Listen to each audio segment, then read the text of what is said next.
I get spare time to talk about the goal. And again, I'm not an expert, but I really enjoy this book. It certainly made some changes because I tried some experiments out. I had a whole lot of support and encouragement. Like, it was good, but and like we were explaining last time, like the timing was right in my life. So like a bunch of stars aligned. So that's kind of a point. This is fun, one, because we're doing it together, right? You have the courage to come out and record this thing.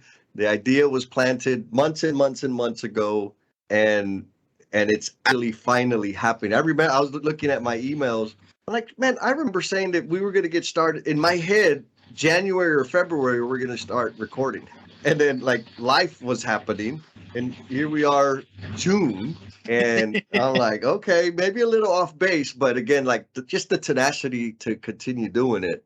But something you said that we often forget. I've forgotten many times, and I've seen other like lean freakos or continuous improvement minded people get frustrated. You said that when the goal came into your life, you were ready. It was the right time, and you soaked it in, and it changed your trajectory. Same thing for me. When I got introduced to like the last planner system, I was ready for it. And so I was like, okay, I'm tired and sick and tired of whatever I've been dealing with. There's got to be a better way. Boom, that's what we're going to do. But when I go and introduce it to somebody else, and they're like, hesitant or just straight up don't want to do anything with it, I judge them. Right? I'm like, oh, you're just a red hat. You're just a blocker. Oh, yes. Instead of saying, how did I respond when I first got introduced to it? What's going on? This is the second installment, the second issue, the second recording with Mr. Thomas Lamay on our Calabosession over the goal. So far, the feedback on the first one has been amazing. And I kind of knew, like, yeah, it's long. This one's almost as long. But it's so packed with his stories of how he applied what he was learning, like in the moment. He makes references to his journal that he was keeping as he was going along, building this project in San Francisco and jotting down what he was taking away, his personal observations and the little experiments he was running on site. They weren't very little. They were actually pretty darn huge. I'm feeling like that little journal is going to be worth some money at some point in the future. Hopefully, he'll leave it to me or the LnM family. He'll leave it to us in his will at some point. Anyhow, another super cool thing. Like, have you ever been in a situation where people are kind of dropping hints or doing something pretty awesome and you just kind of miss it? Well, that was me.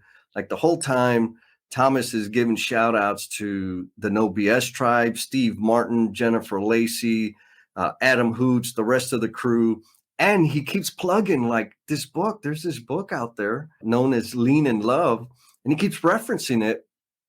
It didn't occur to me in the moment, but going back and editing, I'm like, man, this dude's just the kind of people you want to be around. So if you haven't caught the first one, go back. By now, the YouTube version, the video, so you can see our bright, shining, smiling faces will be available. So go check that out if you want to see that. We got a whole bunch of clips that we've been posting on all the socials, just outtakes of some of his wisdom, some of my goofiness.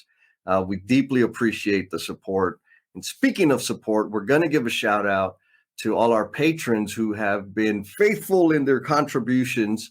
And if you're interested in being a patron and contributing to the effort of enhancing the image of careers in the trades, you can go to the learningsandmissteps.com. Click on the become a member, click, and choose the way you'd like to contribute. Also, any likes, any comments you make on the post that we have out there on the LinkedIn or the TikTok or the Facebook, whatever, those all help too. We are extremely grateful for all of the support, all of the encouragement, all of the takeaways, all of the things that you're doing with the knowledge that you get from these interviews. Paying it forward and making things better for people out there in the world is exactly what we're looking for. And here we go. A little bit more of Mr. Thomas Lamay, and it ain't over because there's several more sessions to come. I rejected it also. And it was when I was ready that it all actually started clicking and coming together. But if you go to judgment, you always go to control. So if you label somebody a hat, give them a hat color, you've already judged them. Yeah. And it's hard to do. I'm not saying don't do that. Actually, I am. Let's stop it. Let's stop judging people. Meet people exactly where they are. That's it. That's so it. I want to talk about that. If you care to be vulnerable. Absolutely. We're going to talk about fear. Yeah. And there's a lot to be afraid of. In the world, especially right now. There is a lot to be afraid of. Fear is one of the most powerful emotions. It has a strong effect on your mind and your body. And as we developed as human beings, fear was one of those instincts that we had to have. We had to have very quick thinking, understanding of that's a saber-tooth tiger. I can see it in the dark, or maybe I can only hear it, but I know what it is. And I'm afraid of that because we want to preserve ourselves. We want to preserve and continue doing the stuff that we get to do. Like, that's it. And right now, it's also a heck of a time to be alive. Absolutely. Oh man, all this stuff that we have, like we have robots at work. The stuff we do with technology, it's just I get out of bed, I'm like, oh, what's that? What's new? So for me, when I was reading this book, I struggled with anxiety. Ooh. And I want to talk about anxiety because it's a type of fear. And the word anxiety tends to describe worry because you're worried about something. Or like you have a job interview or you're in like a competition or like, but it's before you do it. It's like it's the right before, and you're like. For me, I get a weightness, like heaviness, right in the center of my mass, because I know I do it now because I've studied it and I've been studied by medical professionals. But I shorten my breath. I hold my breath. I literally hold my breath. When I'm anxious, I will hold my breath. And when I hold my breath, that's because I'm being anxious. Problem with anxiety is you feel that about almost anything. You feel uncomfortable about things that they're not threats. Okay. So my mind just wanders. It just wanders. What is your like feeling? Because like it's all different for every one of us. It's different for everyone. It's I hold my breath. I do. I literally hold my breath, and if I hold my breath, I will pass out because you don't get enough oxygen to your brain. So in a panic attack for me, I will literally like brown out, and it's not good. That's not good for being healthy. Because browning out is also like as a medical event, like it's an acute medical event that you need to seek help for. So I did, thankfully. But how about you? So I'm going to say maybe the last 6 to 8 years ish, my response is to like, let's go, let's do this. So when I feel that challenge or that situation that gets me uncomfortable and like questioning, like, oh, my response is like, oh, well, let's go do that. Like, let's just jump in. Let's just do it. Now, that hasn't always been my response. I remember like before 6 to 8 years ago, my response was run, like depart, leave, sever connection, get the hell out of there. And that's exactly what I would do. When I started seeing different signals, I would, okay, boom, gotta go, gotta get out of here. I'm not dealing with this. But there's a couple of things like I used to get like the anxiety, like the overthinking, the anxiety thing. Again, that's another thing. Like it's like, I'm running a gazillion scenarios because I still do it, trying to figure out what the other person might say or might prefer or might not like. And the reality is the only way to find out is by giving them the damn thing. So stop wasting time and just jump into it and hand it over. Yes. And then they'll inform me of what I need to fix or what they like about it. So, but that's over practice and like I do it over and over and over again. And I get a lot of flack for like, man, you're not going to like, no, I'm not. Like, I don't know what they want. What they told me, this is the request they made. I got some clarification. This is my understanding of the request. They may not like it, but I'm going to give it to them so they could tell me what they don't like. Like, I can't read their mind. Yeah. And that's helped me. That's one of the things that helped me take the leap and going into business for myself, right? Because like it's working. That's worked in my career, at my job. The one biggest fear that I have, that I wrestle with on the regular, is my fear is leading people astray, like leading people down a path that doesn't serve them. Wow. Okay. Yeah, that's my big, because I've done that in my past, right? Like I've introduced people to, what's the word, addictive things, and saw it ruin their lives. And I was responsible for that. And now the way I function, or since then, the way I function, I have a lot of responsibility and autonomy to make recommendations and just take, like, you decide, Jesse, just lead it. And so there's this weird fear, because most of the things I'm doing, I've never done them before. And I don't know that they're going to work, or maybe I don't know exactly how to make it work. And so what if I lead people off a cliff? That's like my daily check when I'm doing my afternoon inventory and reflection. Like, did I serve appropriately? Where did I lead people astray? And what can I do to avoid that or correct that tomorrow? Because it's such a fear that I have. Dang, thank you for sharing. Yeah, man. So for me, and this is my method. Okay. This is my method. So for anxiety, and you said it, action. You're anxious about something, take action. So we're going to talk about action versus just moving around in the coming chapters. Oh, I love it. Yes. Right? So there's the ridge you got to walk down when you talk action, right? But if you're anxious about something, and we're talking about fear, so we like label, why do red hats? Like, why don't they ever do the stuff? Like, this is an amazing system. It's because they're afraid, right? And if you make fun of them or judge them, it's like, boom. Oh, you're done. now you're making me afraid, and you're making fun of me, and you're judging me. Yeah, like I'm off. I'm turning it off. Yes. So, and we're men, like, we don't want to be afraid. So we'll put up an armor. So for me, I can counter anxiety with action. I can read stuff. I can study. Like, if you're on a project, there's a stack of drawings that tall. Look at them, right? See if they match, or do overlays, or do so. Like, you can counter anxiety through action. And action, there's some steps. Yep. With action, we're going to talk about that. And the other end, fear is harder, because fear is threat level, right? Yes. So fear, for me, this is only me, I can overcome most fear, not like direct threat. I have to run away probably, but for fear, I can overcome it with focus. Oh, okay. So I can control my breath. I can control my physical state, like where I'm sitting or standing most of the time, unless I'm like in an airplane. We're going to talk about why anxiety in airplanes. Because the reason why I have anxiety in airplanes is because I can't control my physical state. It's out of my control, right? I'm bound by laws and doors and people in front of me. Yes. But I can focus in that moment. I can focus on my breath. I can control breath. So my control for fear can be overcome through focus. Nice. So if we're afraid of things on our job sites, we're going to talk about constraints.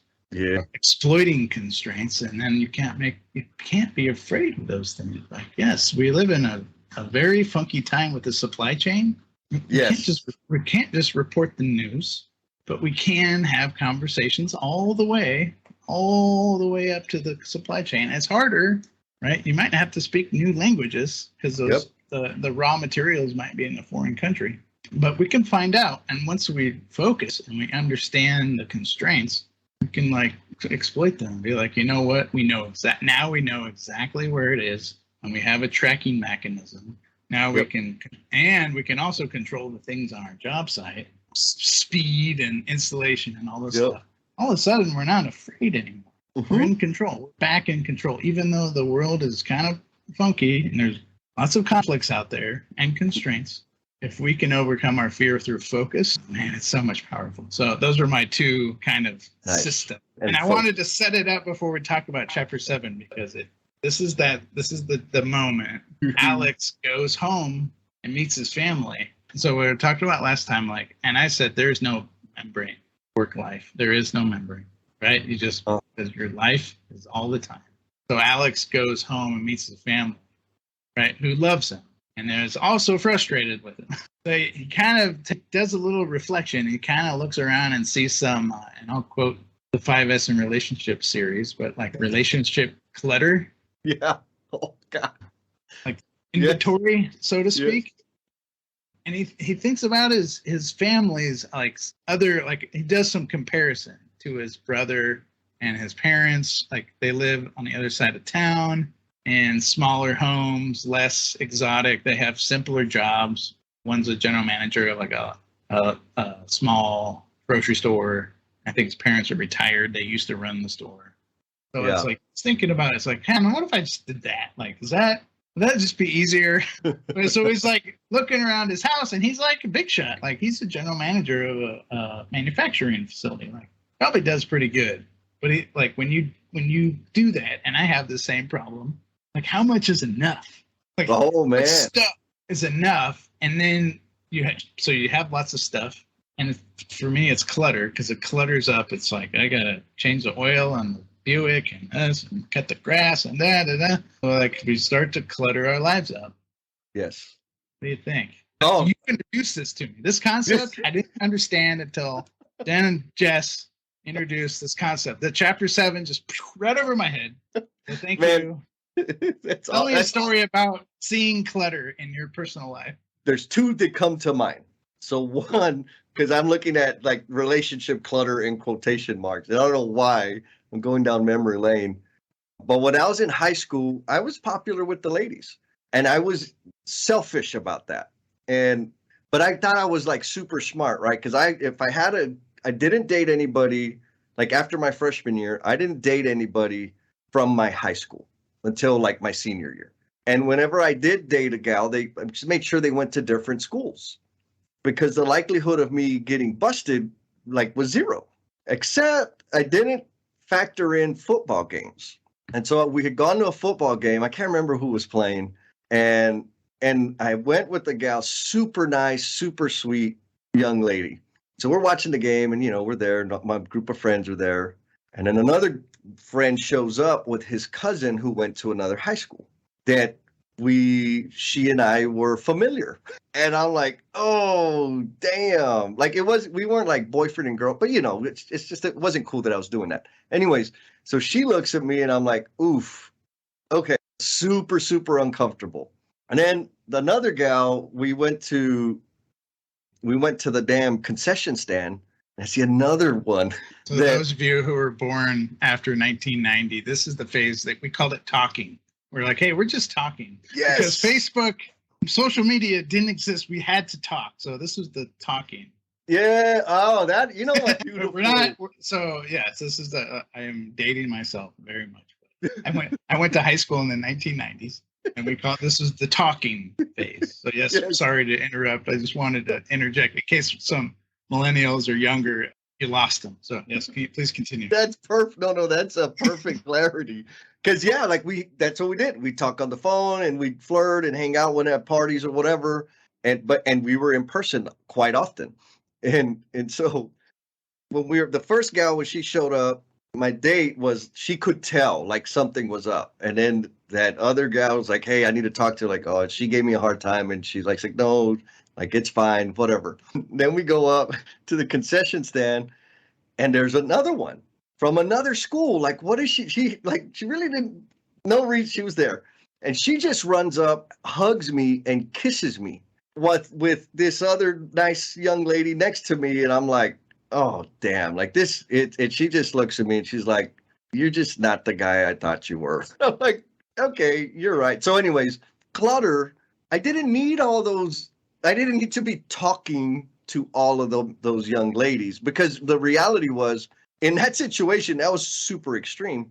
But the reality was keeping track of who I was with and who I made a commitment to, who I was going to meet somewhere, what I told them. That was like, talk about extra processing. Like it was all this energy and stress that I didn't need. So it took a few more years for me to, maybe another decade for me to like figure that out and stop doing that. But the other thing that comes to mind, like clutter in my personal space, and you touched on it, there was a time like when I was a foreman all the way to when I was a superintendent for the trade partners. In my mind, if I had a 2-car garage, 3-bedroom house, a truck, a car, vacations, all the shiny things, like all of those things, like that was life, right? That was the goal. That's when things were going to be amazing and awesome.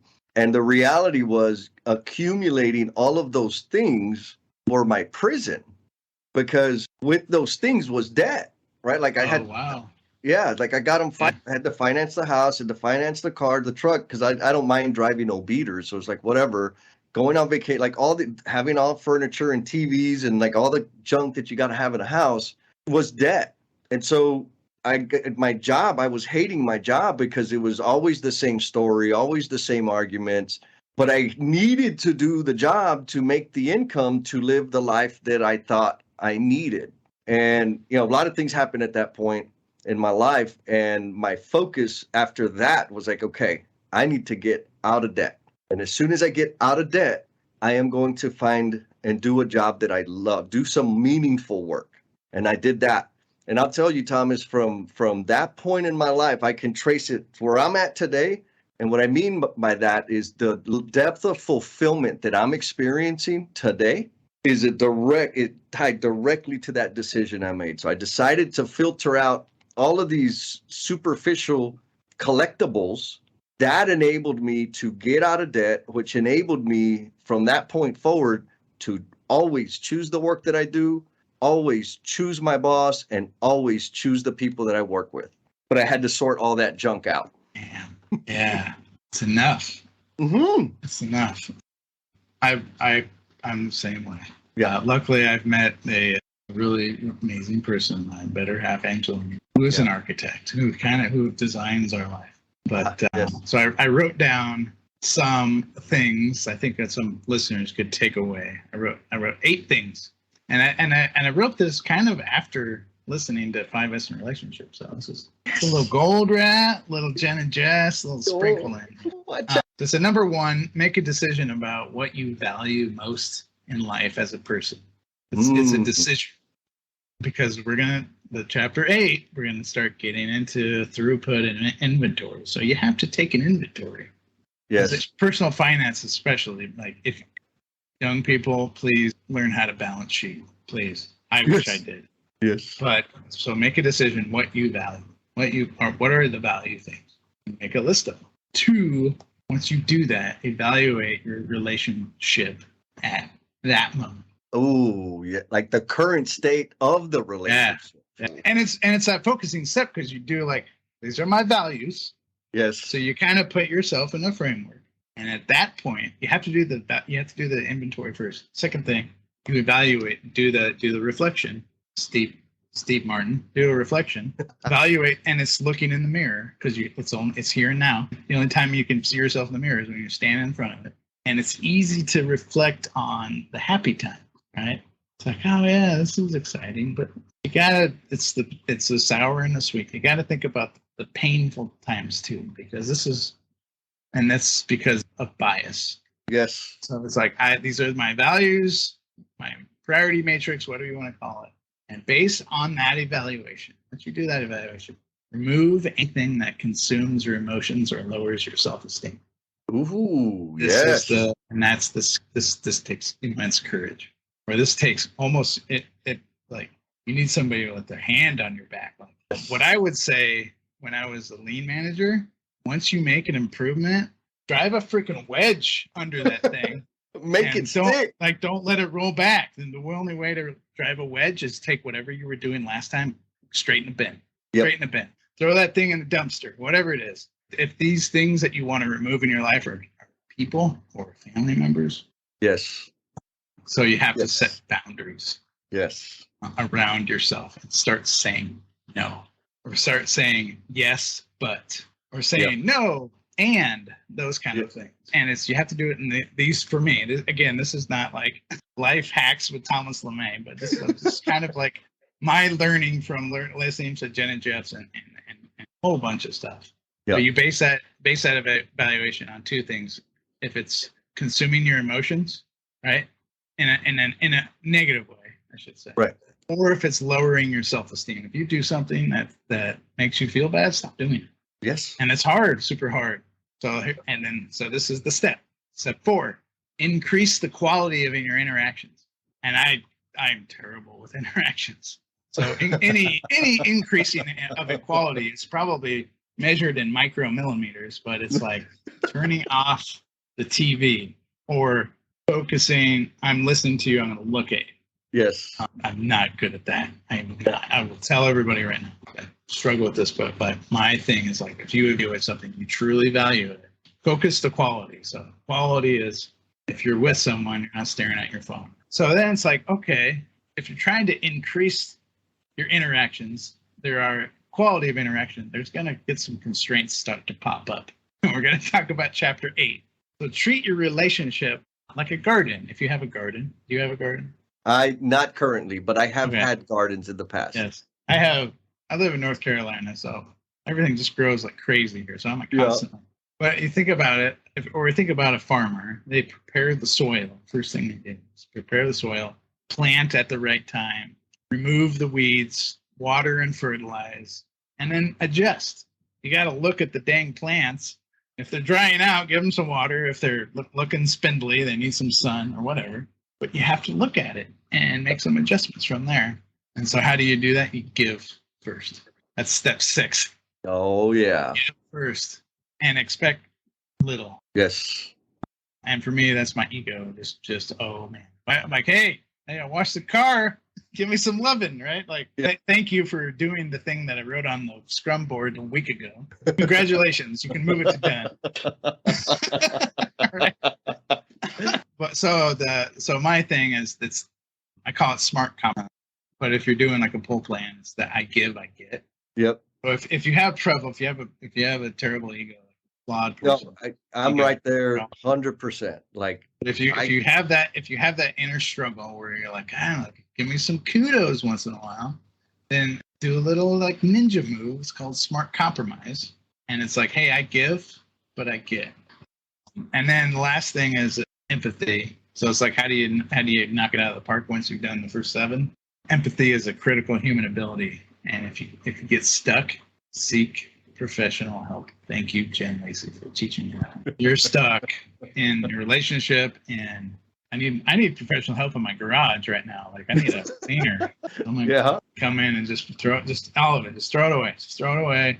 Saving that for I don't know what. Just throw it away. So I need professional help or third party, friends, neighbors, take stuff away. So so if you have clutter and you get stuck, seek help. It's clear to me that doing it in order is going to reap the best results, because it's like the first one facilitates the second one and so on, that like all the way down to empathy. And you're right, like empathy is not the easiest thing in the world, and getting help may be necessary. Well, actually, I'll say it differently. Getting help is only going to increase the depth of the empathy, right? Understanding from an objective perspective, because I can tell myself I'm empathetic. I can say that.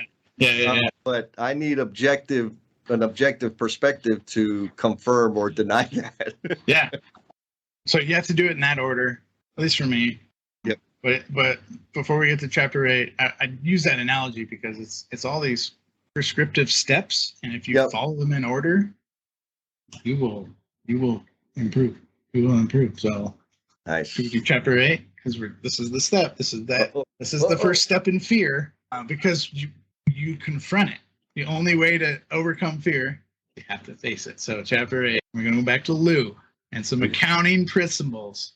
And young people listening, if you want to like network within your company and grow like your bounds, find a controller, find an accountant, find a finance manager, find someone who is not in operations, and ask them what they do and listen. It's really awesome stuff. Yes. So Alex, he goes to his parents' house and he's like, I need Jonah's personal phone number. And he's like, it's in this notebook that I wrote the number or some kind of contact information in a notebook when he was in grad school, probably. And he threw it in his desk at his home. So he goes home, he tears the house apart. Speaking of clutter, And he finally gets a hold of Jonah, and he goes, and they find, I don't know, I think they talk on the phone, I think what it is. And Jonah says he tells Alex that he won't make any improvements to his plant by following the same old methods. You can't, and Einstein has the same thing, like you can't make any improvements to the situation by using the same amount of effort. You have to use more effort to improve, or you have to use new methods, or you have to seek professional help. Yes. Right? You have to, because like you'll fall into the same traps because it's really hard. We're mere mortals. So Jonah gives Alex 3 measurements. This is really cool because I actually tried to do this when I read this chapter like 10 years ago. But it's page 60. So it's 3 measurements. A measurement not clearly defined is worse than useless. Yes. So if it's like, hey, we need to improve our profitability. We need to improve that. Like, okay, like what does that mean to me? Yes. We have to like, so there's 3. Number 1, throughput. Counting principle 1. Controller. Throughput, the rate at which the system generates money through sales. Sales, not production. Sales. Yep. So sales effort. We get into a business agreement. So you're going to buy 100 units, and you pay me for that 100 units. That's throughput. So it's sales equals acceptance production. Or excuse me, sales equals acceptance. Sales is acceptance, like you fulfilled the deal. Yep. Production is just the work you put in place. That's accounting principle number 1, according to, and again, this is not financial advice. This is according to the book. Yes, yes. 2, inventory. Inventory, all the money that the system has invested in purchasing things. Cluttered. Your truck parked out in the driveway.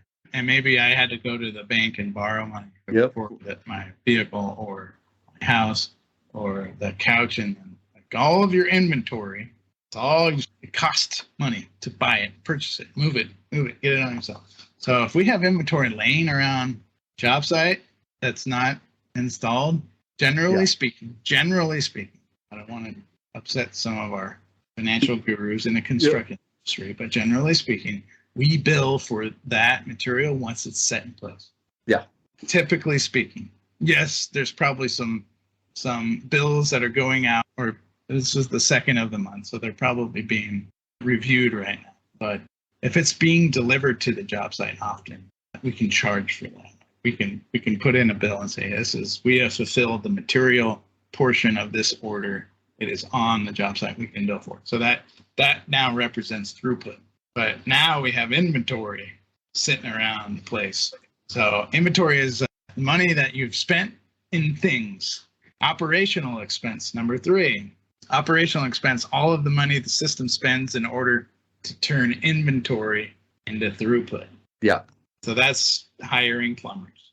Yep. It's hiring an architect. That's hiring Thomas to go around and take pictures of trash. That's yeah. That's all of the stuff. We have to get permits. We have to burn diesel. We have to have electricity. We need water. We need sewer. We need stuff. Mm-hmm. We need internet. We got bills to pay. Right? Swag. You need project swag, right? Swag, dinners, all of the stuff to turn inventory into throughput. So those are the 3 rules. So in construction, the equivalent of throughput, inventory, and operational expense are exactly the same as manufacturing. Prove me wrong. No argument here, sir. Okay. And yes, there are nuances, obviously. Sure. But in the fundamental of those things, inventory, operational expense, and throughput. And I listed 3 here. So application for progress payment, inventory, operational expense, throughput. Like we're percent complete on this task or this operation. We have these sets of materials on site or in bonded warehouses. Here are the photographs or the drone video that proves it, right? Operational expense, here's the backups, the pay stubs, all this stuff. So we paid these suppliers. This is our application for progress payment. I put it all there. Boom, submit it over. Please DocuSign this and then wire me money. Yes. That's the application. That's the first application. 2, sometimes we order stuff that is manufactured, prefabricated systems. I work for a company. We have many factories within our own within our own control. So we have material and prefabricated systems and procurement and delivery. The stuff needs to move towards us. But sometimes prefabrication is like the job site, but we put the job site in Arizona or Florida or California or up in the Northeast. Yep. And then labor and general conditions, operational expense, right? We have to hire Yep. Jesse. We have to hire electricians. We have to hire things, and then we have to put electricity to drive the hoist up in there. So those are those three things. What do you think Dr. Goldratt doesn't measure in his concept about throughput? The schedule.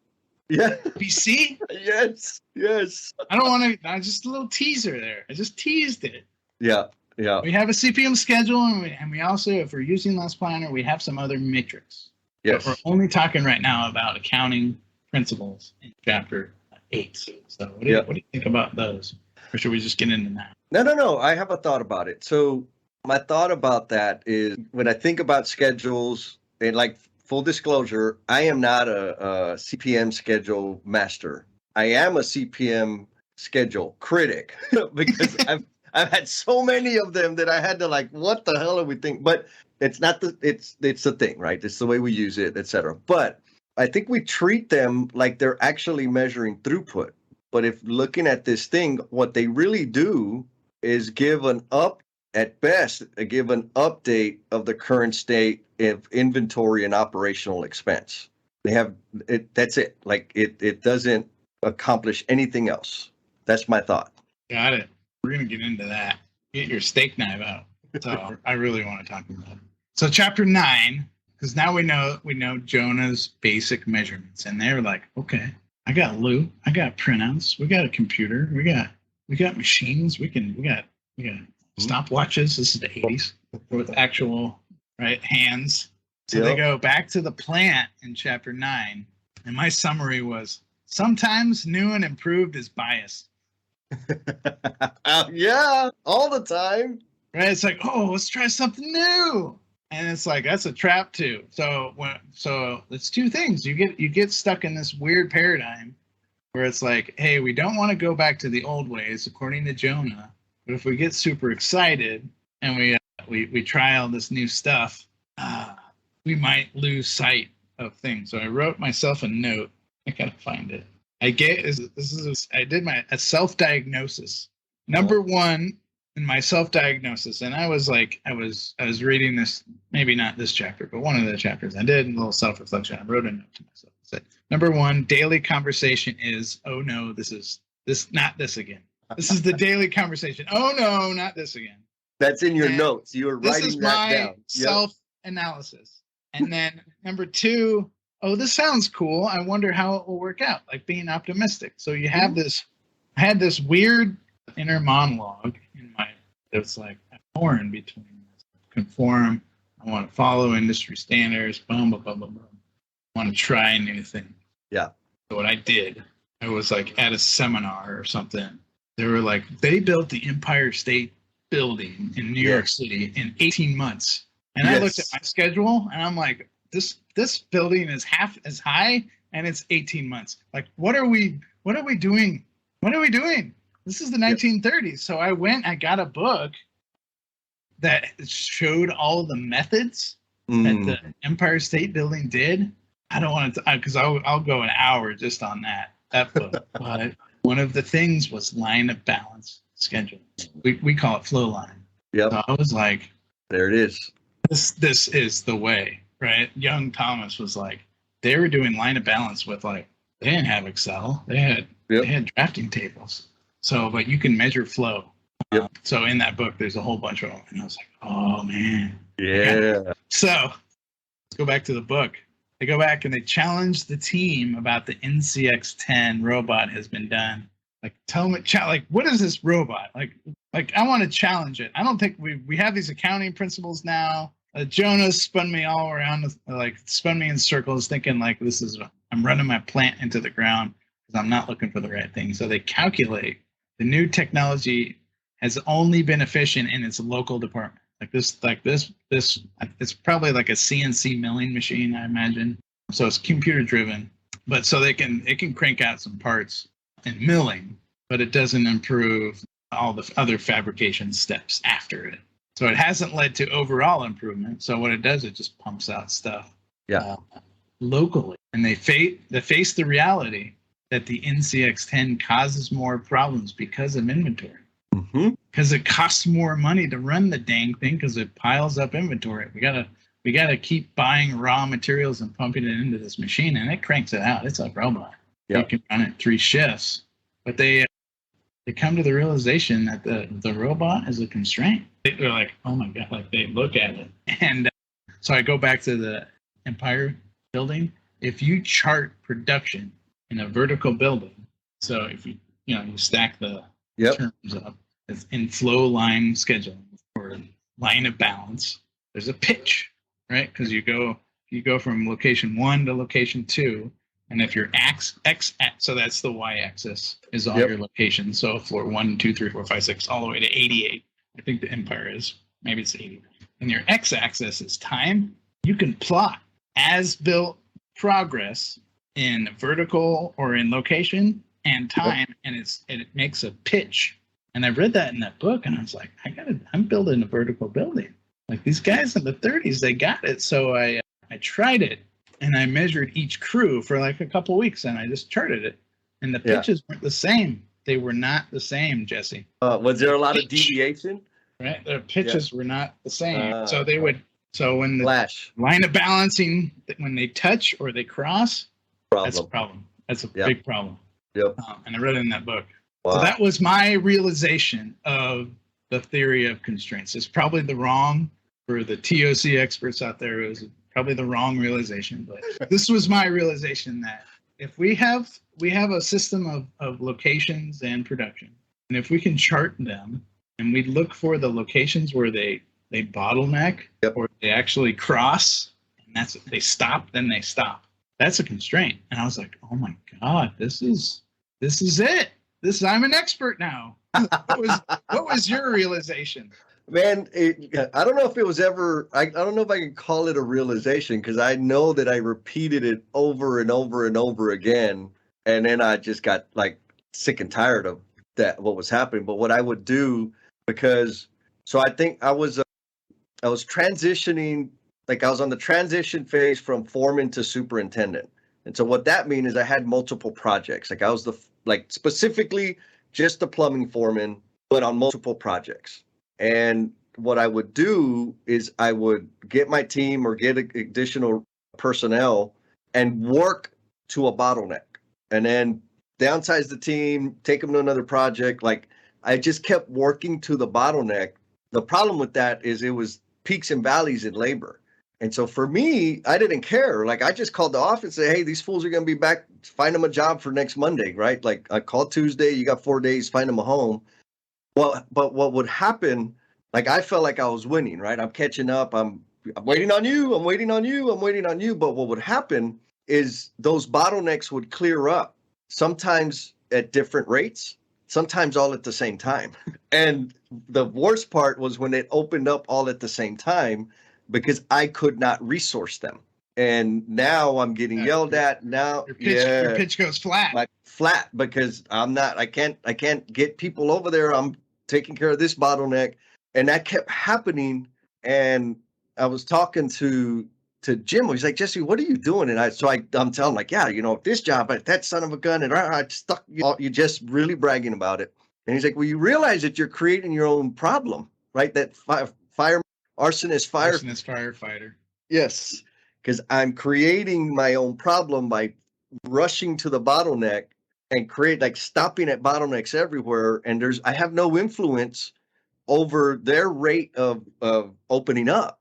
And so they would open up whenever they opened up, and boom, all of a sudden I got 3 projects saying, where the hell are you? We're ready for fixtures. Where are you? We're ready for test and balance. Like all these things, like, oh, and that's when I'm like, oh, he's like, you need to like look at your whole thing and manage your production so that you don't have to pull people off the job. And I'm like, oh. So back to the pitch, right? Adjust my production, adjust the head count, whatever I needed to do to maintain an even pace so that I didn't hit the bottleneck. Because the problem was when I pulled people off, I wasn't always going to get the same people back. And when I got a different crew back, there, even though they were being productive, it wasn't like their rate of production was low because they were still learning the damn job. Learning, where the porta potties at, where do we park, where's lunch, like all of those things that are important, getting to know everybody, the painter and everybody's life story, like the production was killed. So that was it again. You're talking like Fred Brooks, right? With his law. Yeah. It's hard in the beginning if you throw extra people at it because you got to learn the job. Yes, 100%. You got to learn the project. It's not like you just plug them in and everything happens. Yeah. So when I realized that, I actually had someone in our organization at the time who knew how to do line of balance very well. Ooh, very well. Yes, Janie Winning. Thank you, Janie, if you're listening. She put our CPM schedule into a computer program that did the visualization. And it was, Jesse, it was like choirs of angels. Really? Because I was like, now I have my own charted line of balance schedule. That was the baseline. And I was like, oh, they were not parallel lines. Our plan, our original plan, we did the study because early on we knew, but I was like, what is that? But I didn't understand the flow line part until I came to that realization. So we went back, we pulled that thing out. And we're like, oh, this is interesting. Can you load the last month's update into it and see? And it looked like spaghetti. But here's the thing about confronting the facts. Mm-hmm. Now it's not like just the stair crew, man, they're slow. Like we're looking at stair crew, now they go stop, because they would run out of structural steel to land their stairs. And they were telling me this, right? Like, but I wasn't listening. Nope. Right? I got all kinds of stuff. And then we got into this overtime discussion. Ooh. Because some of our trades weren't we didn't say tact then. I guess we tried to. We didn't understand. But they weren't parallel with everybody else. So if they were more flat, if their flow line was more flat, they had to get to the next level. So they had to work overtime. Yes. They had to work Saturdays and Sundays. Geez, we worked our steel decking crew 7 days a week. Yeah. 7 days a week. Just go. And it's nasty work. Yeah. I don't know if you've ever, I'm sure you have, that deck saw. Oh yeah. They cut an opening. It's loud, punch. Yep. They're banging around. They're banging and clanging. People that do steel decking, thank you. That is you're on the top of you're doing roofs. You're basically standing on a mirror all day, and no matter what floor they're on, the sun's on their back. And it's not ergonomic. Like you're not walking on the concrete floor. You're walking on the deck, right? Yes. So we realized that. And we were like, we got to go talk to Carlos. Carlos and the decking team. Like, Carlos, man. He's like, I'm like, I've been looking at this all wrong, Carlos. Like, we've been running you guys raw and blaming you for our problems.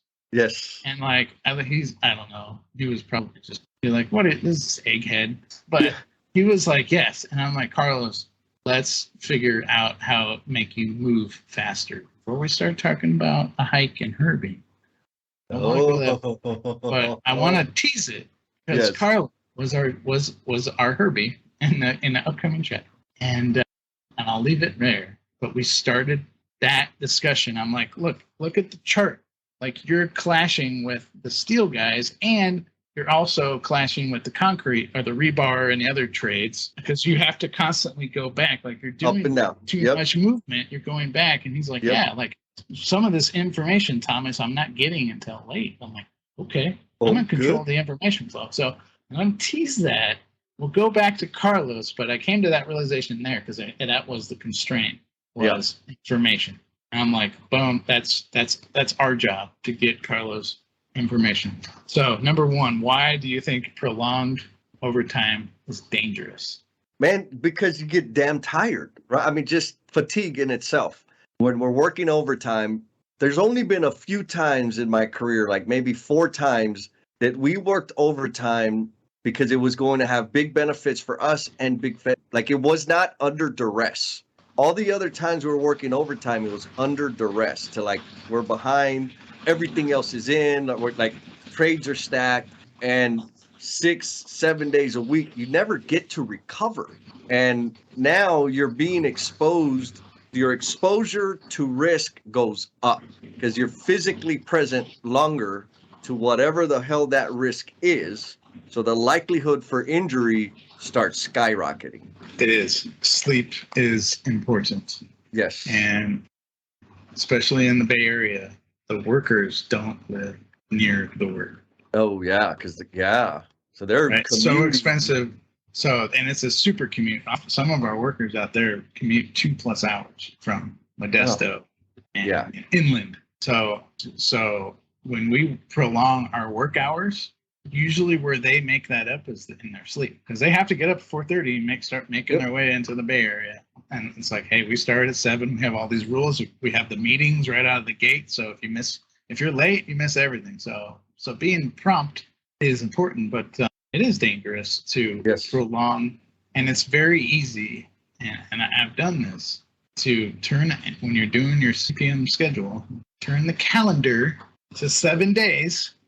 Like, I want a 7-day calendar on these 3 activities. Yep. These are words I've said many times. And it's easy. It's like, sure, we save 3 days. Because it's like work Saturday, Sunday, weekends. You turn off all of the time off. It's a struggle. Yes. It's a struggle. And I will say that it's all the time. It's every day. It's not like we're being malice or whatever. These are just constraints that we're faced with. And oftentimes we use the easy button of overtime. To make up for our unparalleled flow lines. So that's one way. How about inventory? Oh, Jesse, you perhaps have a story about this.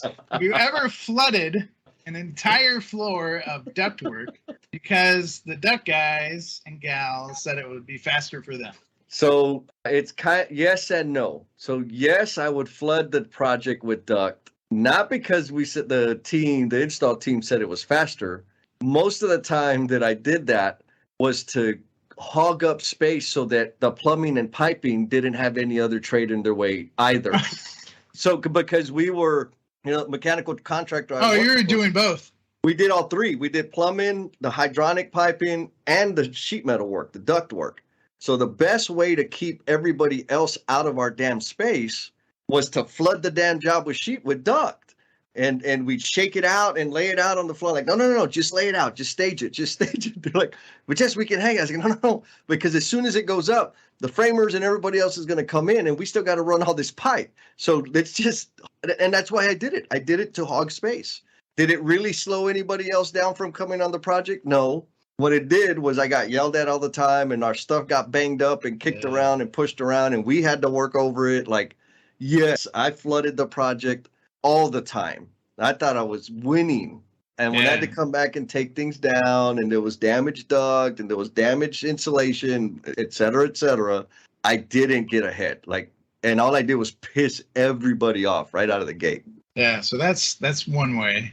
I'm worse, and I have a story teed up. I do a lot of teasers, but we're going to start talking about controlling flow with limiting inventory. So I would slow.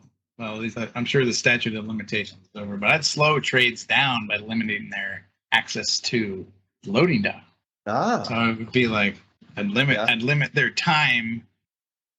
And that is, in some ways, that's also smart to do. But I would be nefarious about it. I wouldn't tell them what I was doing. No, that's a good point. They were when everybody's aware. They would be frustrated. Yeah. Yes, because they didn't know. Yep.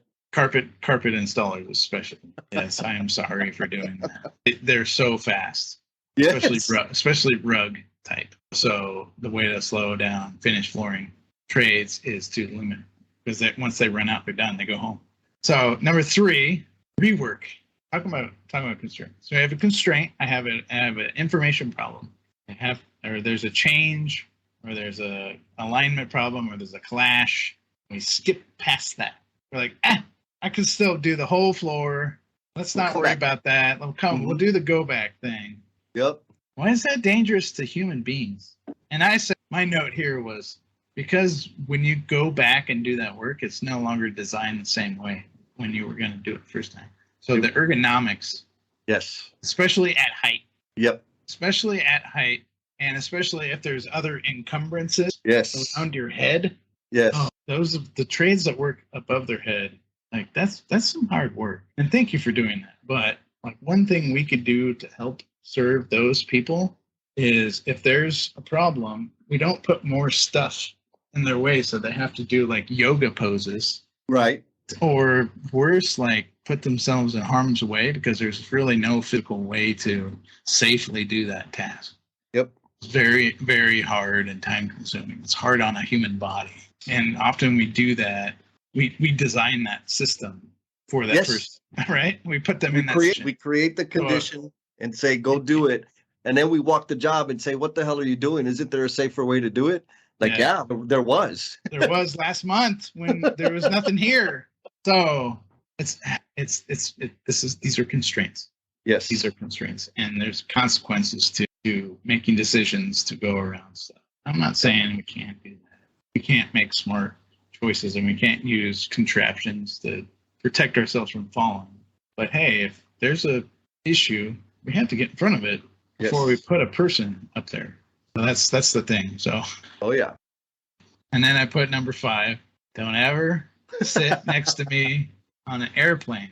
And the reason why, when you get onto the airplane, if you ride Southwest, you get onto the airplane because it's very important for an airplane to leave on time because there's a cycle time they have to achieve because they have to reach their next destination and hit that same cycle time. Deboarding, I think or deplaning, doesn't matter because they got other stuff they got to do. They got to gas up the plane. They got to take the luggage out. They got time, and they know about how long it takes. But if you're me sitting in like row 22, the way people deboard the planes is there's A, B, C, D, E, F on typical like 737, 6 seats. All those people have to deplane. And they're like, they got to get up. They got to figure out. I was like, oh, did I leave my phone here? All this variation. And it's like, there's a way better way. And the Army's already figured this out, how to get off a dang airplane in a hurry, is you get off in columns. So all the A's, go. Nobody else get up, just the A's.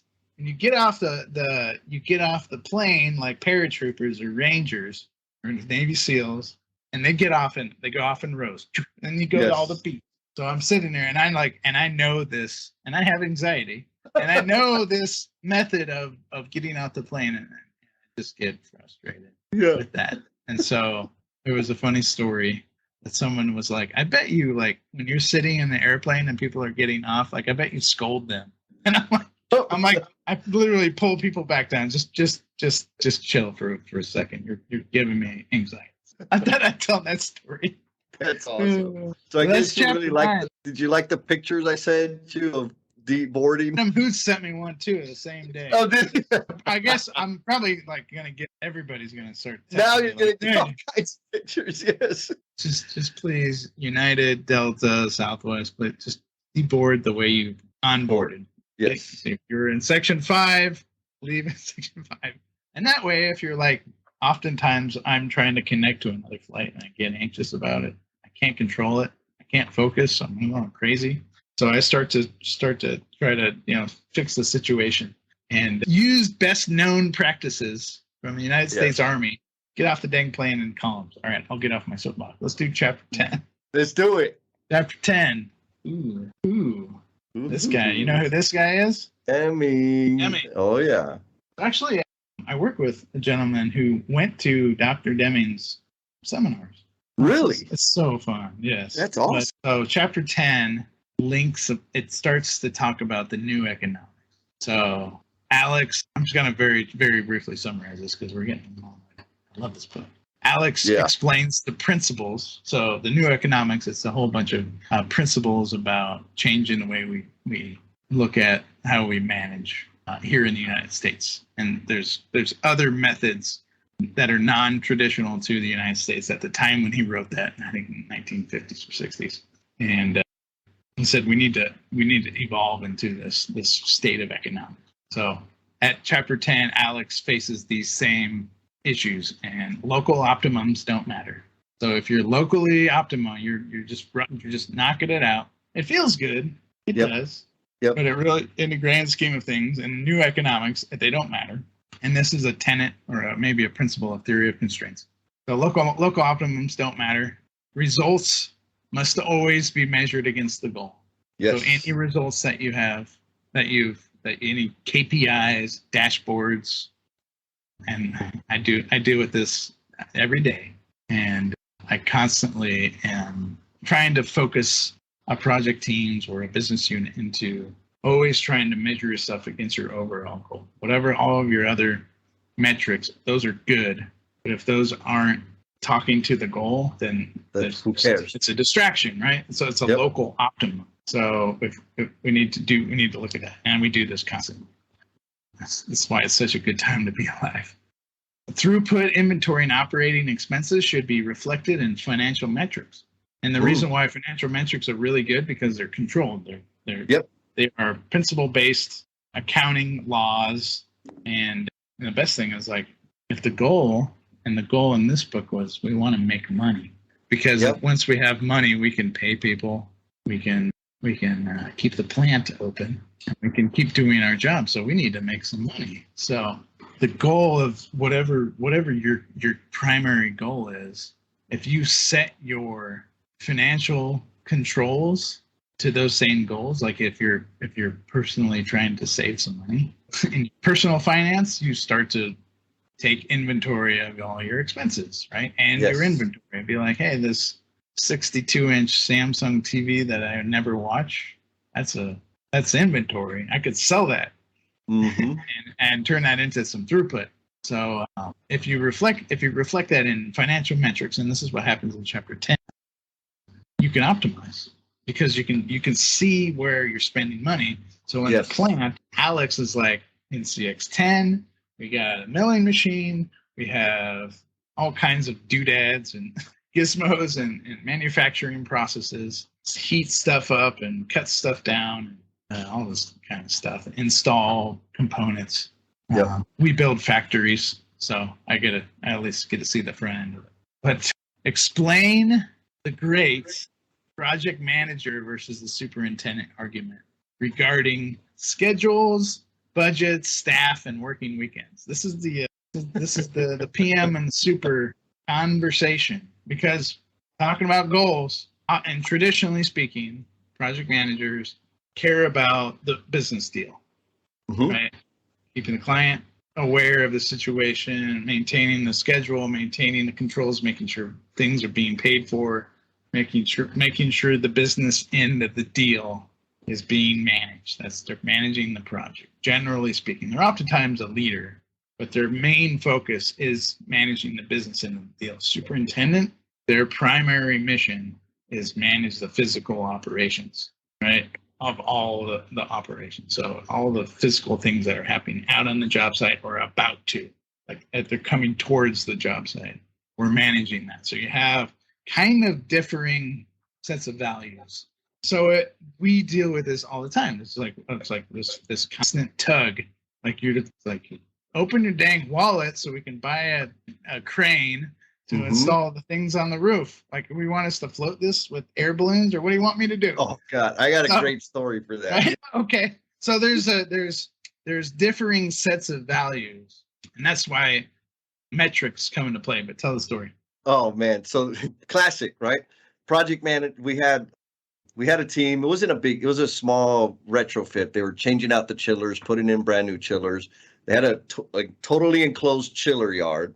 They didn't allow enough space for us to fabricate the chill water supply lines in that space. It was just, everything was in there.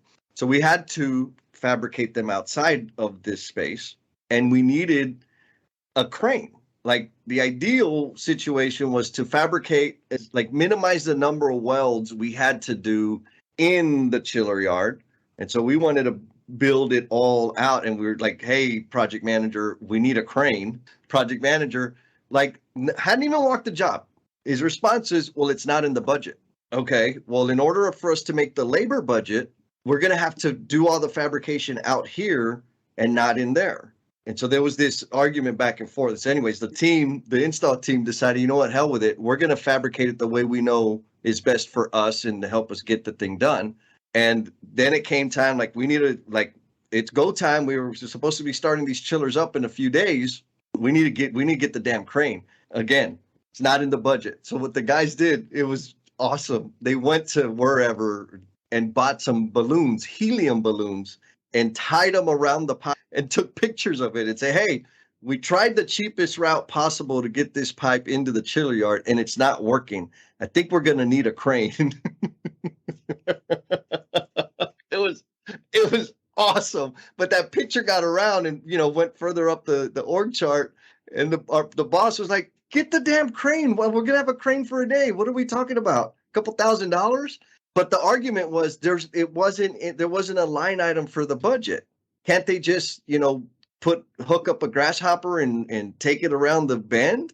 And our leader's like, no, like, yes, they could, but look at how much risk is there. They can get hurt. They can damage the existing space. Like, that's not a good idea. Spend the $2,000 just because it wasn't a budgeted line item doesn't mean you can't spend that money. And so anyways, that was the deal. It was amazing. I loved it. Yes, we took this as operational expense. So always the argument. We're not arguing about inventory. Well, let's not go there because there's oftentimes there's pressure on a project to get inventory moved to the site so we can bill for that, so we can have cash flow. Yes, that's important. But if we're not careful, bring in too much inventory, we can't move. There's this struggle, and it's a dance, and I know how to dance. Yeah. There is a support club for all the project managers who have worked with me in the past. So if you're interested, they talk and commiserate together because I know how to dance. But the reason why is because I learned their metrics. Yes, learn their language, right? Learn their language. So. Mm-hmm. Cheat code for every enterprising superintendent, general superintendent. Yes. How to level up your argument game. Yep. Learn their language. Look for their cash flow reports. Look for it. I mean, they leave this stuff on their desks. Or they go to lunch and they leave their screen open. But it's there. It's available. So learn the metrics, and even better, learn to share. So if we can share those important metrics, being like, hey, like we need to make cash flow this month. I know, like we've curved this out, and like we need to get some inventory on the site so we can pay our trades on time and not like put ourselves in a financial problem and we have to do other kinds of financial stuff.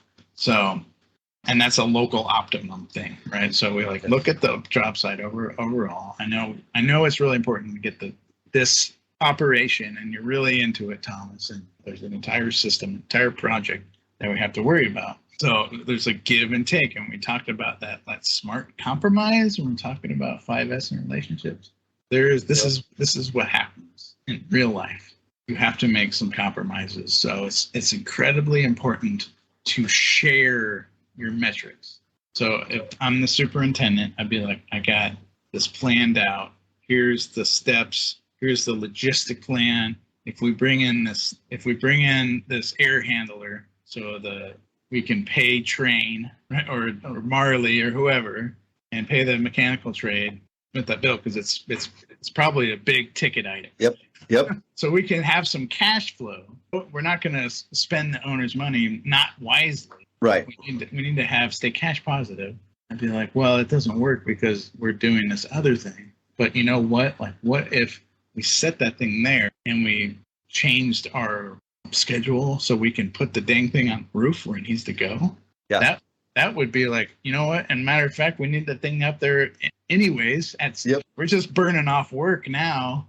We can do that later, and we can get that crane. Yeah. Both. Yeah. It's like, hey, mechanical trade, how much money did you have in your budget for hoisting? Yeah. Like, yes. Oh, we had this amount. Okay, awesome. I'm gonna give you a change order. I'm now spending our owner's money very wisely because I'm not double paying for two cranes.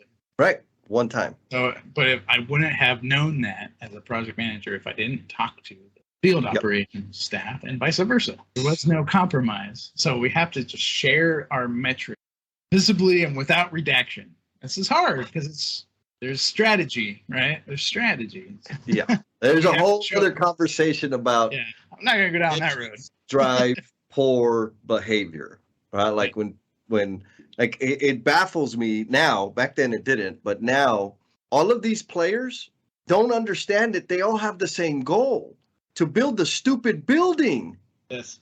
But they're combating against each other because wait, I need to protect my budget. I need to protect my schedule. I need to no. We need to build the building. Yes.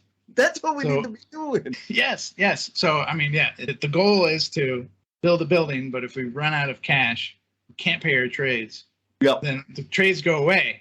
Yep. We're like, oh, you're not making payroll this month? All right, see you later. So there's a business end of the thing that we have to understand. Yes. And we have to take that into consideration. And that's what I don't want to upset the experts again with W. Edwards Deming, who I was wrong. He was working in the 50s and 60s as I think he was a consultant for the United States government. Mm-hmm. But he wrote New Economics in 1993. Okay. After the goal, by the way, 10 years. So Dr. Deming maybe took a lesson or two by Dr. Goldratt, maybe. But Dr. Deming, he derided traditional Western management techniques and what he said was, what we need is cooperation and a transformation of a new style of management. This is that. Yep. This is that, hey, you got metrics, you got a schedule, you got a strategy financially, you got a strategy for operations.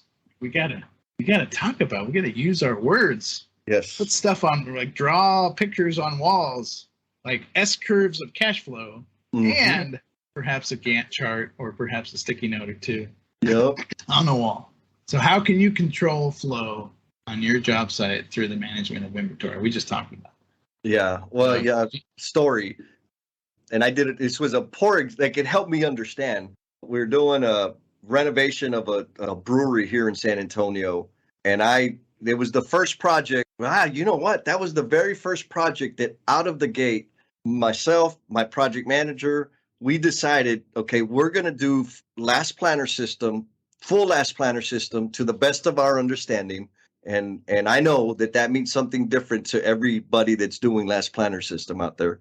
And we're going to do 5S and I'm going to do just-in-time delivery. Like we're going to do all of these things on this project. And so I challenged my team. I said, guys, we are going to do this project with 0 connexes, 0 storage containers on site. And of course, they looked at me cross-eyed because we're used to having 6, 8 damn storage containers, but they were all just dumpsters, right? Like dark and hot dumpsters. So we compromised and said, okay, we're going to have 1 connex. And what I did to like this inventory management, we broke down all the work that we were doing. We had isometrics for every single, all this stuff. And I released material based on that. And I knew what we were going to be working on the next week. So I would receive the material the Friday preceding, and it was just for the work that we planned to do next week.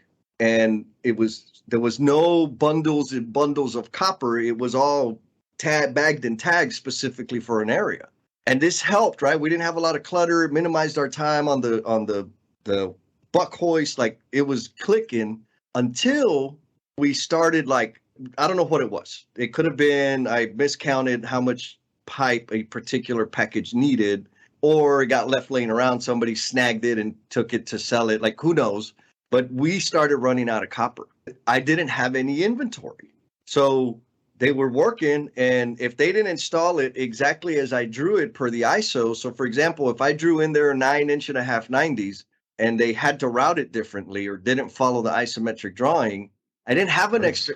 I didn't have an extra 1.5" 90. So what they would do is going to Home Depot every time I tried it. You got it. And so they would go to the package that we're supposed to be installing Wednesday or Thursday and pull scab out of that. And so at the end of the weeks like Monday, Tuesday, Wednesday, we're smoking.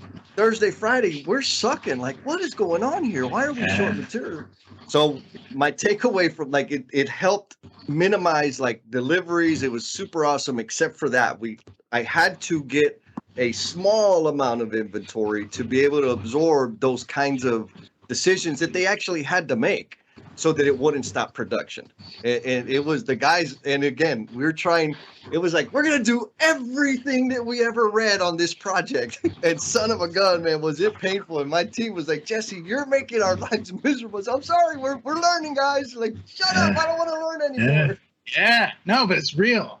Yes. Actually, that's so I was reading my notes because I had the same kind of realization. What I was figuring when I was doing my flow line or my line of balance studies, one of my notes is put the cost of downtime on the balance sheet. What's the cost of downtime? That's my note. Yeah. And again, this is like early in my journey. I don't think I understand. But my next note on the next page, I said the cost of getting better should net less than zero. Because if you do any improvement, it shouldn't be more. Right. Like if you're doing process improvement and your downtime or whatever, your metrics, your financial metrics are increasing, your profit, but whatever, all those, if they're not increasing, and your cost, that operational expense of paying people to stand around. So what I did, and I'll go back to my little walk up the hill study. Yes. Because I was like, we have to maximize the crane, the hoist, and the loading dock. Because all of these are fixed. These are all fixed. They can only be used in especially the loading dock, because we had rules about, because we're on Howard Street in San Francisco, we couldn't close all the lanes. So we're limited on the time we use that area. So I figured that out. I wrote it out, and I time blocked deliveries.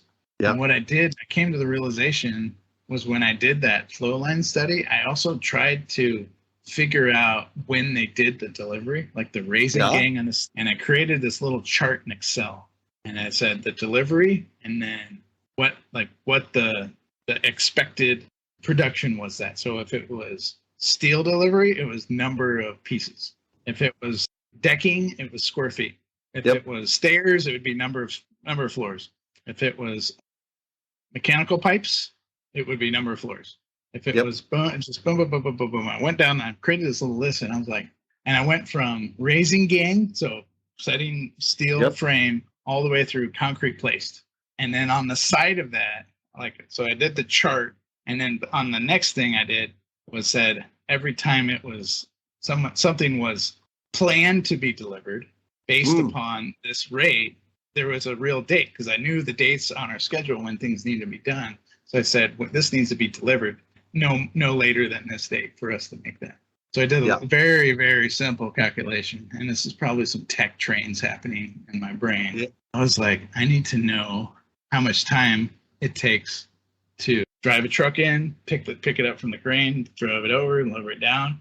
And so I started to look at the cycle time in the crane, so how long it would take to move one. And I'm like, I would talk to the crane operator and be like, how many moves? Because he's doing the stuff, like he's making the moves, and be like, hey Brian, about how long are you doing action, and about how long are you just sitting not moving? And he was honest. He'd tell me, and I'm like, okay, this is cool. What we did, and this was like experimental. We're like, what if I gave you the loading plan? So like the crane operator was separate from the rest of the trades. Like I think the crane worked for the steel erectors, but then we bought time with the other trades. He was like, you can do that? And I was like, yeah, I'll give it to you. So I gave him the spreadsheet. I'm like, these are the dates. The first week it was like, he was like, this thing sucks. Like nothing worked. Of course. All of your proposed delivery times, no one followed the rules. I was like, good. And it was really good feedback. Like he wasn't a pain about it. So I was like, okay, we need to have something that's more agile than Excel spreadsheet. And I print it out and I give it to him at 5 a.m. while he's climbing up the hoist or climbing up the crane. Yeah. And at that time, Google Calendar was kind of a thing. It was very early for me. And I'm like, I'm going to create a Google Calendar, and we're going to time block the loading dock. Everybody got 20 minutes, half hour, whatever it was. And everybody got a color But then if we made like minor changes, like, oh, this truck is stuck on a bridge, this truck, like slide this up, slide this guy around. Usually what normally traditional construction, we'd talk on the radio. We'd be like, Yep. Hey, crane operator, blah, blah, blah, blah, blah. And then that way they know. But I was like, no, we're going to shoot it into his eyeballs from his cell phone. Yes. Yes. And so I made that note. I'm like, we need to optimize, because that was the bottleneck, was the hoist. It wasn't the crane. The crane sat idle. The hoist was moving up and down. Yep. When it worked. Yeah. But the loading dock was the bottleneck. So I'm like, we have to optimize there. This is the spot, because what I was seeing was we weren't following the rules. We were not disciplined about the loading dock. We were just like, use it or lose it. I was like, nope, no longer. This is no longer use it or lose it. You schedule, and we're going to be very militant about. And what we did, guess what we did? Said the crane operator. He's got the hook, right? Yeah. So if it wasn't your time, you don't get the hook. Woo! Woo-hoo! Yes. And Brian is a great guy. Probably sitting on a crane right now. But he was like, no, you're not on the schedule. Like, go away. And so that way we wouldn't back up or have major lulls. So people started to, once we were very clear that, hey, when it's your time, you get the crane. No factor. But when it's not your time, it's not your time. You go drive around the city. Come back when it's your time. And people aligned to that very quickly. Very quickly. So then we got less downtime on the crane. We had this much flow. Like our increase this much flow. So we did that for like a month. And I was like, hey, I just read this book about metrics and financials. Like, how are we doing in I guess it would be operational expense and inventory. Like, how are we doing against that? Like, because we're billing for inventory. I guess we're billing for throughput because stuff is getting up into an install. And we're like, our cash flow is ahead right now. I was like, interesting. Like, I was probably like, I went home and I was all bragging about it. Oh yeah. Hey. But I was like, it was really interesting. So it was a minor experiment, but it found its way to our financial. Yeah. Because we started to get ahead of our original planned billing cycle because of a little bit of optimization. Yeah.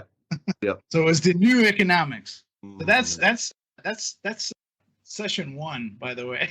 Woo! If you want to keep going, I can keep going. But I wanted to say, let's say this, because I wanted to go back to the theory of constraints, and there's 5 steps, and we kind of talked about all of them. Number 1, identify your system's constraint. You have to confront fear. You have a constraint. It's something you're uncomfortable about. Focus, do action. Focus, do action. Focus, do action. If it's very, very, very, very threatening, get professional help, right? Talk to your vice president of operations or principals of the trade companies or the crane operator or hoist operators or your safety personnel, like, or project manager, project executive, like, elevate. I guess that's the next step coming up here.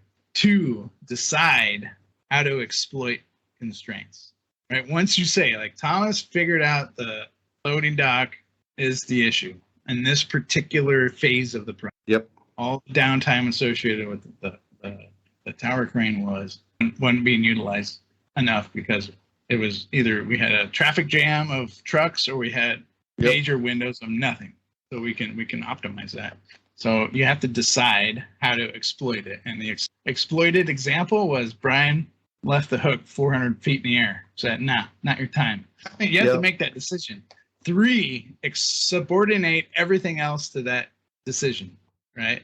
Yes. It's not like when the plumbing foreman was like, Thomas, all of your pipe for level 22 right here. It's right here, man. It's coming, baby. Load it right now. You can load it now. I'm like, no, it's rebar. This is rebar for 30. Yes. I guess it wasn't that tall of a building. It was rebar for 28. That's and they're right behind you. So you have to drive around the block and get behind the rebar. That's the deal. That is because it's for our flow for us to get into line, we have to subordinate. That means when you feel conflict, when you feel anxiety, you feel pressure, you have to go back to your first decision. We're optimizing this tower crane, right? So you have to be steadfast. That means steadfast, like you have to not waver. Like your hand Yeah. So that's power. Like being steadfast is being super calm in the face of adversity. That's power. Not being violent or like going around the corner and beating somebody up. That's not power. No, right. Right. And then if you get stuck on step 3 and you can't subordinate your decisions, elevate it. Go level up. Go 2 levels up. And you have to you can't hand the problem to the person above you. But saying like, hey, when you come into that situation, figure out the issues, do some study, being like, this is the thing. We need a referee to make a decision so we can move forward. And once you get to that point and you make that decision, it's leadership. Yes. That is the leadership step. So if you're a leader listening to this and somebody comes to you and they're stuck and they've done the study, they've figured out the root cause, they've talked to people, you don't make a decision, you put it back on them, that's bullshit. That's BS. Yes. You're a poor leader. Yes. So, like no BS with Jen and Jess, that's the BS that we talk about. Straight up. If you're confronted with a decision I'm not saying you make a bad decision or a good decision. I'm not saying that. I'm just saying if you put it back on the person, being like, no, go figure it out, or or don't take action. Worse. Oh, that's BS. Because that way you've just elevated the constraint. Yep. You've not fixed it, you've not relieved it, you've just made it worse because now it's sitting in corporate land. That's how we lose trust in each other. And that happens. So if we can make that decision, if you get a constraint that's elevated to you, take it very seriously. And so the trick is the 5th step that Dr. Goldratt teaches us. And he says, this is inertia.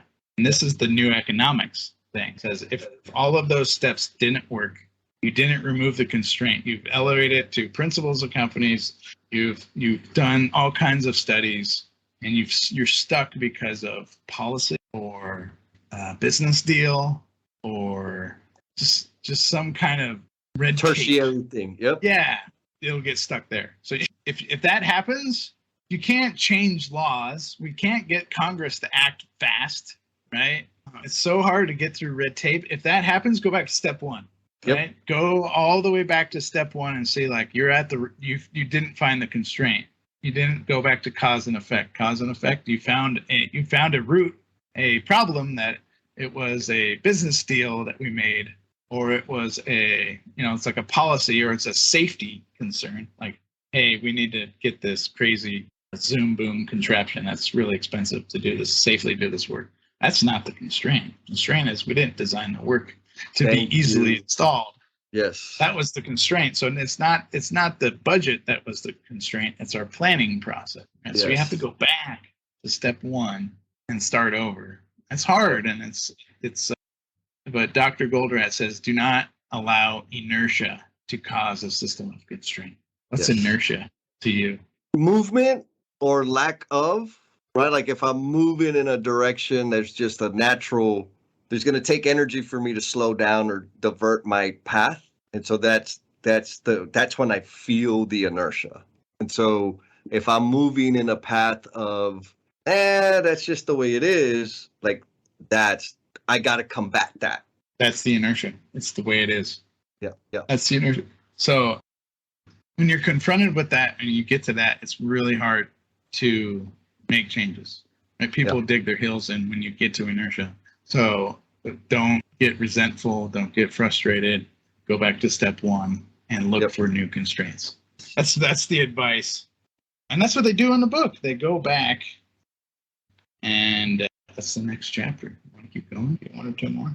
Well, before we go, I'm going to say, like, I don't know if you may not be able to, because I'm listening to you and I've worked with you and I see the way you present and the way you show up. Like, these are all system processy things. But for the listener, like if you're not picking up on Thomas's humility and openness, like the fact that he went and studied, watched from the hill, and then went and talked to the crane operator, and went and talked, like knowing all of these processes and these laws it's only the tip of the iceberg. Because if you can't connect with the human beings, yes, talking to Carlos, the decking foreman. Yes. You're like, hey, we need all of your openings. We have to detail all of that. This is a mold. They're building a mold for concrete, right? So they need to close the mold. And there's funky curtain wall dimensions. I call them critical dimensions. It's all that you need. If you don't have what I mean by critical dimensions, if you didn't have the dimension, you're either going to do it wrong or you can't move forward. Yep. So in decking, they do all the detailing around open. So the mild steel, the rusty iron looking stuff, that gets set around elevators and stairs, but around mechanical openings and other smaller openings, oftentimes that's done with gauge metal or sheet metal. Yep. And that has to be, and that dimensions also have to be done. And so we have to give those dimensions. And at that time, the big openings were fixed. Like we knew that you can set that up, but this was an office building still being designed and developed. So changes were constantly happening. So Carlos and his gang got spread out. And so they were having to go back down. And we were working them on crazy hours. And they were getting burned out. So then it was like, how are you guys so slow? You're tired, you're complaining. And but when I went and I talked to him, he was like, hey, because they have lots of gear, right? They have Nelson studs. It's heavy, right? And they have welding leads. Yeah, and they have welding machines. They have lots of stuff. And when they're done on a floor, they got to get all that stuff off and move it up. Well, guess who's in control of the hoist? Mm-hmm. Right? Boom. Me. So we had that conversation. I was like, you have a human being connection. That's it. Caring about, and it wasn't about, hey, we're behind schedule, blah, blah. We were ahead of schedule at that point. It wasn't about being behind at that point. It was about now all of a sudden we weren't panicked about time. Yep. Because we were doing optimal things. We were starting to optimize things and get things into flow. So at that time, and I thank you for bringing this up, because then it was like we no longer have to look at things. We can look at people, human beings. Yes. And let's Carlos was like, 7 days a week. Hey, a big part of when they go from floor to floor, they have to take all their gear. And if they have to go back down, they have to take their gear from boom, boom. Yep. Well, that's not right. Like, no, that ain't cool. How can we do better? Like, how can we do better? So saying, hey, when we move our stuff, we need some help. We're like, hey, we have labor, right? We can optimize a hoist and just monopolize it for the decking team and just do that. When they need to make their move, we can make it very, very efficient for them. So they're not sitting there waiting for hoists and stuff like that. And that happened with human connections, conversations, and observing their work in a objective manner. Meaning, like, I'm not going down to that floor and thinking that they're slow. I'm going down to that floor and thinking, how can I help them? Yes. That's what optimizing does. Yes. That's what optimizing does. All of a sudden, we're not arguing over lines on a piece of paper. We're arguing about, hey, I need to get a hoist at 12:30 and park it on 9 so we can load our gear and then take it up to 12. Yes. It's like, boom, put that on the Google Calendar. So all of a sudden, we didn't only had it for the crane. We had a Google Calendar for hoist. Both cars. There's 2. Yeah. One color. We had it for the parking or the loading dock. Yeah. Where like we started to use colors to designate it because it takes too long to read. Yes. What's on the little time block. So use a color, being like, oh, hoist. And it was like the hoist was painted red, so we made the hoist blocks red. The crane painted yellow, made the crane. So it made it really easy. But the only way we did optimizing was through study of the work. So we'd go observe.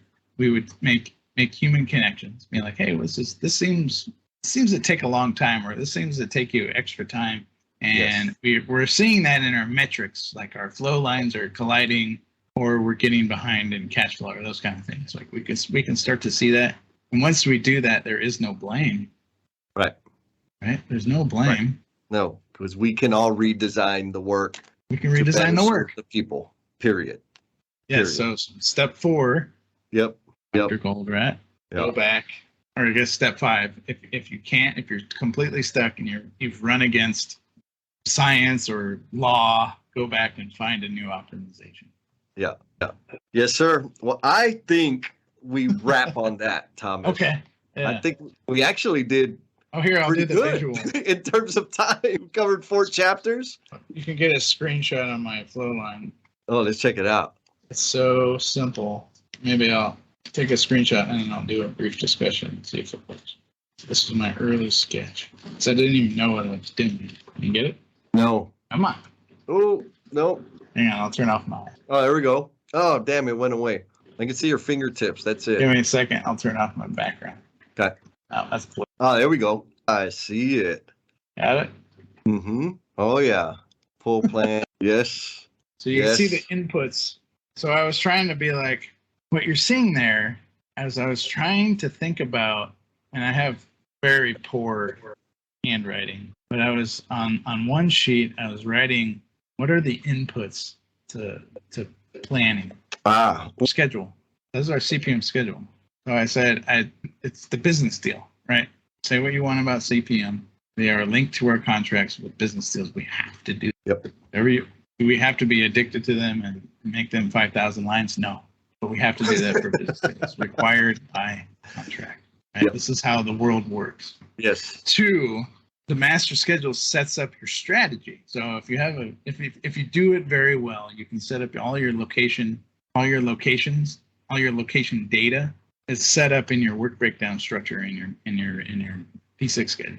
So you build in your location base. So that sets up your y-axis. So now I have both. I now have my x-axis in time, and I have y-axis in locations. So now I can train a computer program, or you can even do it in Excel. Right. You can do it by hand back like. Yep. Shout out to Empire State Building. They would chart it out by hand. But if you understand location, and you understand time, and you understand when things are completed, you can chart that out. Yep. Then last planner system comes into play. So I wrote that one input was your pull plan, because there's not enough information in, especially that project. We didn't have tons of items in our master schedule, but it gave us the structure, gave us our milestones to do pull planning. So the input to adjust our location data, because there wasn't enough information in our 6 schedule, to get more data points. Finish plan starts and actual finishes. We had to get the look ahead plan input, and then we also had the cartoon input was our visual management system. So that was our zones. So we planned the work in vertical in chunks based on your production rate. So like a steel erectors, that their columns were 2 stories high. So their zones. So everybody was in that phase of work in superstructure. You worked in 2-floor zones. And then if you were in mechanical or plumbing or HVAC or most of the other trades, you don't work in 2 floors. You work 1, because you're installing stuff to deck, you're installing stuff to walls. You're working on 1 floor at a time. Yep. So your zones change. Yep. So another input for that was our cartoons. We call them cartoons. But other people would call them, I don't know, tack trains. Yep. Color ups. And then the one on the right, I could barely read it, but it was our productivities. So it was our planned productivities, and we got that from our BIM model. So if we knew location and we knew time, we needed to know the number of units. Yes. And luckily we had this project. This is why it was like kind of like the golden era. We had a really good VDC manager, Nathan. He would pull all this not metrics. He would pull all the quantities. Quantities out. Be like, this floor has 320 concrete. This floor has this many tons of steel. And it was like, we can back into rates. Yes. Right? So the only question we asked that pull plans was number of heads, number of people. Yeah. So I was like, then we can back into productivity rates, and we were damn close. Yeah. Looking, and I did, once the project was over, we did a couple LCI Congress studies. This is all published. We went back and we crunched the data and we looked at variation between plan and actual, and that's kind of another story. Maybe you go back and look at go back into the archives at LCI. But the other input, the input coming in from the bottom, I don't know if you saw it. It says trade partners provide predictions, right? So we did the poll plan, but what we did was we figured out our rates and we had our pitch lines, and it wasn't like super. This was Thomas. Like, I'm from Nebraska. Like, I'm simple. So we just had simple conversations, but we're like, hey, can you predict based upon this information that I'm giving? And we know about your rate of production. We know your throughput. We figured out throughput. Close. Can you predict where your next move is going to be? And until we did that, until we made that human connection, because they know all of the stuff. They know how long it takes to roll up the leads, right? Yes. Like, this is, if we don't include our human beings into these production systems, they won't be accurate. Won't be accurate. Because you're not including, because there's a human element. And that's what we learned in the goal was, yes, you have a robot. It's super productive and it just cranks out stuff, but it's only local op. Yes. So those were all inputs, and the output from doing all of that study was a 6-week look ahead. Yeah. We did this in Excel. Like, this was nothing fancy. Yeah. And there was like, well, why don't you put it into this robust? I'm like, I don't have to. It's not going to move. We're good. Right. We're good. Once we have optimized and we've done this, now I know, like Jason Schroeder does this in Excel. Now you know why you don't need any logic. Once you've done all of that study and you put all your tack trains and it looks like a waterfall, the reason why that works is because it's super reliable. Yeah. Super reliable. And it's not going to move. And even if it does, it moves like a little bit. And you use your buffer. Put a buffer on the end of the train. Buffer, eat it. Yep. And we did the LCI Congress event, and you can see our PPC just went skyrocketed. It went into, and I'm not good of a number because the number doesn't matter.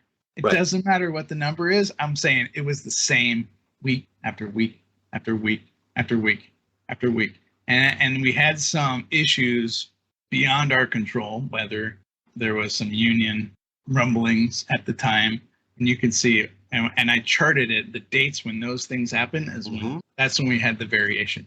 Yep. Yes. So the number, whatever our PPC, didn't matter. I'm not going to brag about it because it doesn't matter. The metric was that it was flat.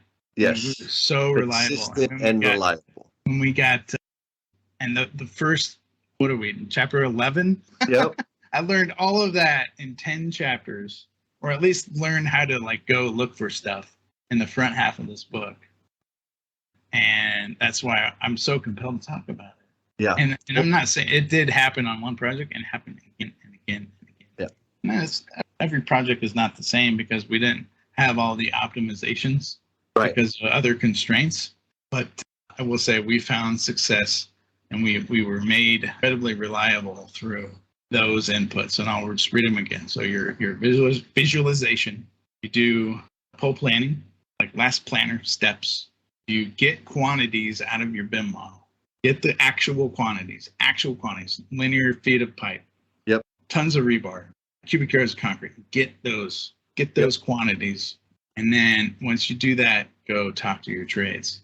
Yep. Have individual conversation with trades. Later, Iris Tomlin has this whole prescribed method that she would teach me to do this. This would be years later.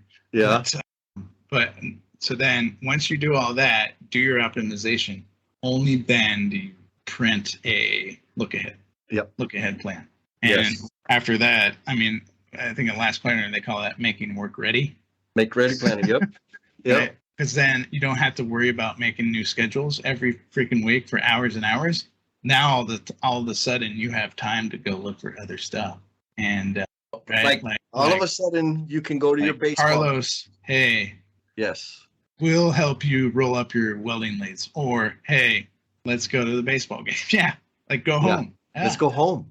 Let's go home before 9 p.m. Let's go to my cousin's baseball game. Now you can really do some really meaningful stuff. And we would have conversations. Yep. About not work stuff. Yep. And so So my thing was, what is the reliability of feeling? It's a vibe. It is a vibe. It's an energy. Yes. You can see it in 10 seconds. Yes. You Yes. you don't even see it. You feel it. Yes. You feel it in the air. So if you have flow, and not like perfect. No, because you won't have it. But if you have flow, people are generally interested in fixing stuff. Yeah. Right? Or being like, hey, let's go study this issue, or let's go talk to this third party. Like people generally get interested. Remember that self-assessment I did to myself, right? Yeah. Like, hey, let's be optimistic of things and try it and see what happens, right? Or on the flip side of the coin, what's the indicator for poor metrics or poor leadership or bad flow? It's another vibe. Oh, hell yeah. Yeah. It's the most common vibe. That's the bad part. It's the most common vibe out there. And what usually works in that environment is the loudest person, or Absolutely. the bully, Yes. or leveraged deals, right? We make leveraged deals. And what I mean by leveraged deals is like we will pick favorites. Yes. And then everybody else is second fiddle. And then start pitting them against each other. Like, oh yeah. Like that's most of my career, Thomas. Yeah. I've worked all over the United States, and it's exactly the same. I haven't worked. Yeah. It's not that we mean to do it. That's just how the system works. Right. We're all pitted against each other because it's super complicated. There's all kinds of moving parts. And if we're not optimizing, we'll have problems. And if we don't face those problems because we're afraid of them, and not because like we're scared, like we're weak, it's that we're uncomfortable because we have anxiety around confronting our issues. If we don't confront those problems, they get bigger. They get bigger and bigger. Yeah, man. Awesome. So takeaway, folks, if you're listening, humility, be cool, talk to people. And then at this last end, you're talking about how you collected the quantities, you collected the different inputs to create this beautiful plan. And then you talk to the trades again. Right. Yes. And so I got to go there. I got to hammer that because all of those other things, I think people are very skilled at. They know how to okay, let me pull quantities. Let me go count. Let me go measure. Let me do all those things. And then they produce a plan. They never talk to people. It's hard. That's the hardest step in Last Planner is that make-ready planning session. Yes. Because it's hard because you have to gather all those people together. Yes. You need ironworker, you need concrete, you have to get everybody in focus together at the same time and care about each other. Yep. But what I'll say on that particular project, the stars kind of aligned and we got along, and then all of a sudden it's like it lowered the barrier of entry. So when we did our trade partner meeting, our coordination, our make ready session, people gave us really good input.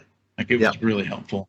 And when we got that input, cheat code, the reason why it's hard is if we did all this work when VDC was involved and we talked to we talked to the accountants, right? And it's like we did all this work and then the trade was like, nah, like I can't do that. That doesn't physically work.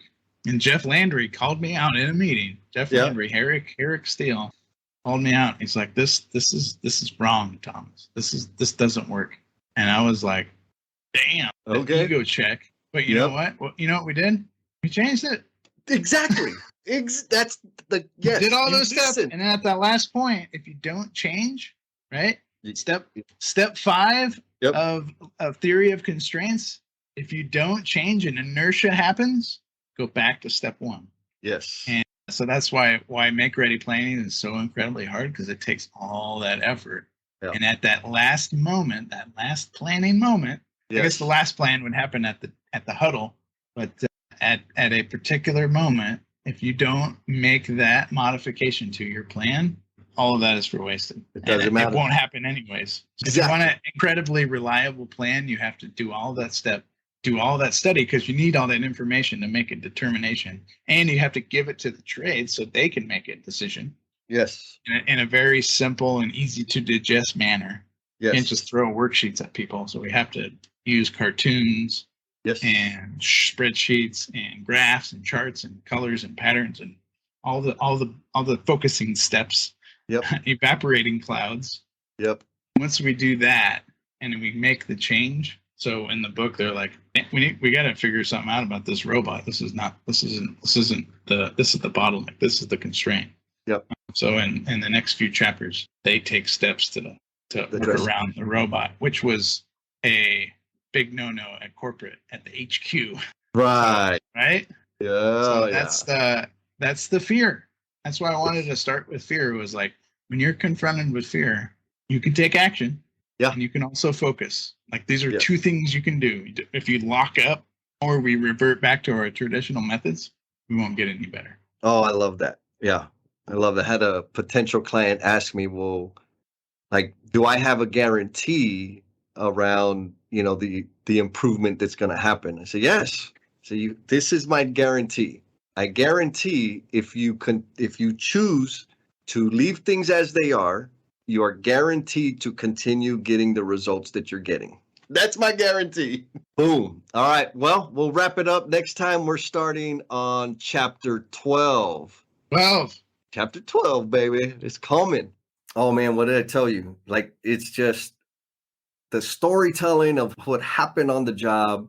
He never really said it directly, but like his true care and compassion for the human beings and the discovery he had around connecting with the people out on the job. Yes, all the processes. Yes, all the magical formulas.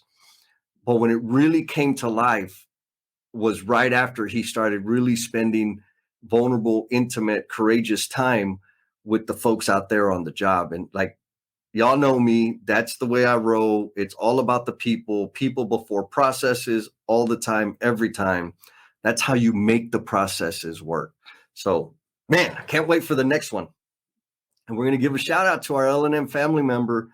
I didn't get permission for this one, so I might get in trouble, but y'all know I'm okay with that.